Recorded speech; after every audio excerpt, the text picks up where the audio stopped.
Oh, simple thing, where have you gone? I'm getting old and I need something to rely on. So tell me when. Hello guys, അപ്പം ഇന്ന് എൻ്റെ കൈ കിട്ടിയെന്ന് പറയാൻ ice cream sticks ആണ്. Ice cream sticks എന്തിനാണ് വാങ്ങിയത് എനിക്കറിയില്ല. ഞാൻ ക്രിസ്മസിന് ഒരു ഷോപ്പിംഗ് നടത്തിയിട്ടുണ്ടായിരുന്നു. ഒരു കുഞ്ഞ ഷോപ്പിംഗ് ആയിരുന്നു സംഭവം. അന്ന് പോയപ്പോൾ വാങ്ങിച്ചതായിരുന്നു ഈ സംഭവം. പക്ഷെ ഇതെന്തിനാണെന്ന് എനിക്കറിയില്ല. അന്നത്തെ ഒരു ഓർമ്മയിൽ എന്തെങ്കിലും ചെയ്യാനുണ്ടാവും, പക്ഷേ ഞാനത് മറന്നു പോകും ഗൈസ്.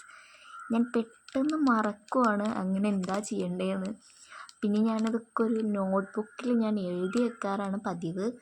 അപ്പോൾ ഞാൻ ഇതുകൊണ്ട് ഇപ്പോൾ എന്ത് ചെയ്യുമെന്ന് ആലോചിച്ചിരിക്കുകയാണ്. അപ്പോഴാണ് എനിക്ക് വോളിലൊട്ടിക്കാൻ ഒരു വോൾ ഹാങ്ങർ വേണമെന്ന് ഓർത്തത്. അപ്പോൾ നമുക്ക് ഇത് വെച്ചാവാം എന്തെങ്കിലും ചെയ്യലെന്ന് വെക്കാം. അപ്പോൾ നമുക്കിത് വെച്ച് ഒരു അടിപൊളി കിടിലൻ ഐറ്റം ചെയ്താലോ. പാക്കറ്റ്സിനൊക്കെ ഓരെടുത്തപ്പോൾ ഇതിങ്ങനെയായിരുന്നു. അപ്പോൾ ഇന്നിപ്പോൾ എന്താ വിശാലമായിട്ട് വീഡിയോ എടുക്കണമെന്ന് വെച്ച് കഴിഞ്ഞാൽ ഇന്നും വെച്ച് അവധിയായിരുന്നു. ഇന്ന് ഞങ്ങൾ എടക്കര വരെ ഒന്ന് പോകേണ്ടിയിട്ടുണ്ടായിരുന്നു. അപ്പോൾ ഞങ്ങൾ അവിടെ വരെ ഒന്ന് പോയി. അപ്പോൾ വന്നതിന് ശേഷമാണ് ഞാൻ ഈ വീഡിയോസൊക്കെ എടുക്കുന്നത്. വൈകുന്നേരം ആയതുകൊണ്ട് നല്ലൊരു കാറ്റും ഒക്കെ ഉണ്ടായിരുന്നു. അപ്പോൾ ഈ ഒരു ഐസ്ക്രീം സ്റ്റിക്ക് ഞാൻ കഷ്ടപ്പെട്ട് ഇതിൻ്റെ ഉള്ളിലേക്ക് കുത്തിക്കയറ്റതാണ്. കാര്യം എന്താ വെച്ചാൽ എൻ്റെ കയ്യിൽ നിന്ന് തന്നെ ഞാനൊന്ന് എടുത്തുകൊണ്ട് ഫുള്ളായിട്ട് ഇങ്ങോട്ട് താഴെ വീണതുകൊണ്ട് ഞാൻ വീണ്ടും അങ്ങോട്ട് തന്നെ അടുക്കി വെച്ചതാണ്. ഇനി നമുക്ക് ഇതിൽ നിന്നൊരു 4-5 സെലക്ട് ചെയ്യുക. അപ്പോൾ നിങ്ങൾക്ക് ഇഷ്ടമുള്ള പോലെയൊക്കെ എടുക്കാം കേട്ടോ. ഞാനിപ്പോൾ ഒരു 2-3 സെലക്ട് ചെയ്തെടുക്കുകയാണ്. അപ്പോൾ ഇത് കുറച്ചധികം ഞാൻ ഇതേപോലെ സെലക്ട് ചെയ്തെടുത്തു. അപ്പോൾ നമുക്ക് ഇനി ഇതിൽ അടിപൊളി ഐറ്റം ചെയ്തെടുത്താലോ. അപ്പോൾ അതിന് വേണ്ടിയിട്ട് ഇതേപോലെ ഐസ്ക്രീം സ്റ്റിക്സ് ഇത്തിരി സ്പേസ് കിട്ടിയതിന് ശേഷം വെച്ച് കൊടുക്കാം. അപ്പോൾ നമുക്കിതിനൊന്ന് ഫുള്ളായിട്ടൊന്ന് ഒരു 2-3 ചെയ്തിട്ടൊന്ന് വെച്ച് കൊടുക്കാം. നിങ്ങൾക്ക് എത്രണ്ണാണോ വേണ്ടത് അത്രണ്ണം. കുറച്ച് വീതിയുള്ള സ്റ്റിക്സ് ആണെന്നുണ്ടെങ്കിൽ കുറച്ച് മാത്രം മതി കേട്ടോ. ഒരു 4-5. ഇതിപ്പോൾ കുറച്ച് അത്യാവശ്യം വീതി കുറഞ്ഞ സ്റ്റിക്സ് ആയതുകൊണ്ട് ഒരു 4-5-6-7 ഒക്കെ വരേണ്ടി വരും.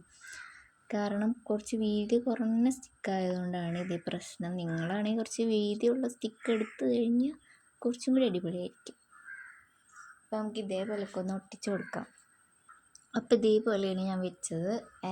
ഇനി നമുക്കിതിനൊന്ന് ഒട്ടിച്ച് കൊടുക്കാം. അപ്പോൾ നമുക്ക് ഒന്ന് ഒട്ടിച്ച് വരാം. അപ്പോൾ ഇതേപോലെ ഒന്ന് ഒട്ടിച്ച് കൊടുത്തു. ഇനി ഇത് ഉണങ്ങണ ഗ്യാപ്പിൽ നമുക്ക് വേറൊരു ലൈറ്റ് ഉണ്ടാക്കിയെടുക്കണം. അപ്പോൾ ഇതെങ്ങനെയാണെന്ന് നോക്കാം. അപ്പോൾ ബാക്കി വന്നിട്ടില്ല കുറച്ച് സ്റ്റിക്സ് എടുക്കണ്ടേ. അപ്പോൾ അതിന് ശേഷം നമുക്ക് ഇതേപോലെ അറേഞ്ച് ചെയ്ത് കൊടുക്കേണ്ടതെന്ന് വെച്ച് കഴിഞ്ഞാൽ ഇതേപോലെ അടുപ്പിച്ച് അറേഞ്ച് ചെയ്ത് കൊടുക്കാം.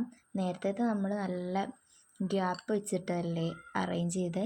അപ്പോൾ ഇത് നമുക്ക് നല്ല അടുപ്പിച്ചങ്ങ് അറേഞ്ച് ചെയ്ത് കൊടുത്തതിന് ശേഷം നമ്മൾ ഇവിടെയായിട്ട് ഒരു ചെറിയ പീസ് സ്റ്റിക്ക് എടുത്തിട്ട് നമുക്കൊന്ന് ഒട്ടിച്ച് കൊടുക്കാം. അപ്പോൾ നമുക്കൊന്ന് മുറിച്ചിട്ട് വരാം കേട്ടോ ഗൈസ്.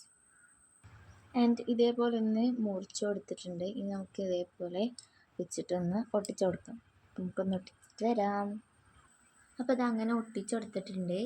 അപ്പോൾ ഇനി ഇതൊക്കെ ഒന്ന് ഉണങ്ങാൻ വേണ്ടിയിട്ട് കാത്തിരിക്കുകയാണ്. നമുക്ക് ചെയ്യാനുള്ളത് വെച്ച് കഴിഞ്ഞാൽ ഇത് ഉണങ്ങിയൊക്കെ വന്നിട്ടുണ്ടായിരുന്നു. ഇനി നമുക്ക് ഇതിനെ ഗ്ലൂ ഗൺ വെച്ചോ അല്ലെങ്കിൽ എന്തെങ്കിലും അടിപൊളി സ്റ്റിക്കൊക്കെ വെച്ചിട്ട് നമുക്ക് ഇതൊന്ന് ഒട്ടിച്ച് കൊടുക്കണം.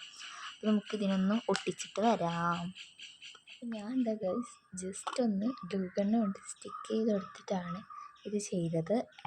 ഇനി നമുക്ക് എന്തെങ്കിലുമൊക്കെ വോളിൽ വെച്ചിട്ട് ഒട്ടിച്ച് കൊടുക്കുക. എന്നിട്ട് ഇതേപോലെ എന്തെങ്കിലുമൊക്കെ ഒന്ന് വെച്ച് കൊടുക്കുകയാണെന്നുണ്ടെങ്കിൽ അടിപൊളിയായിരിക്കും. അപ്പോൾ ഇത് വോളിൽ തൂക്കുമ്പോൾ മാത്രമല്ല അതിൻ്റെ ആ ഒരു ഭംഗി നിങ്ങൾക്ക് മനസ്സിലാകത്തുള്ളൂ. അപ്പോൾ ഇന്നത്തെ വീഡിയോ ഇത്രേ ഉള്ളൂ. അപ്പോൾ ഇതേപോലത്തെ ക്രിയേറ്റീവ് ഐഡിയാസ് വേണമെന്നുണ്ടെങ്കിൽ നമ്മൾ ചാനലൊന്ന് സബ്സ്ക്രൈബ് ചെയ്ത് സപ്പോർട്ട് ചെയ്യാൻ മറക്കണ്ട. പിന്നെ ഈ വീഡിയോ ഇഷ്ടപ്പെട്ട് കഴിഞ്ഞാൽ ലൈക്ക് ചെയ്യുക, ഷെയർ ചെയ്യുക. അതിൻ്റെ ശേഷം പിന്നെ നമുക്ക് എന്തെങ്കിലുമൊക്കെ നിങ്ങൾക്ക് ഇത് ഇഷ്ടപ്പെട്ടോ ഇല്ലേ എന്നൊക്കെ ഒന്ന് കമൻറ്റ് ചെയ്ത് പറയാൻ മറക്കല്ലേ. ഇനി നെക്സ്റ്റ് വീഡിയോ ആയിട്ട് കാണും വരെ ബായ്.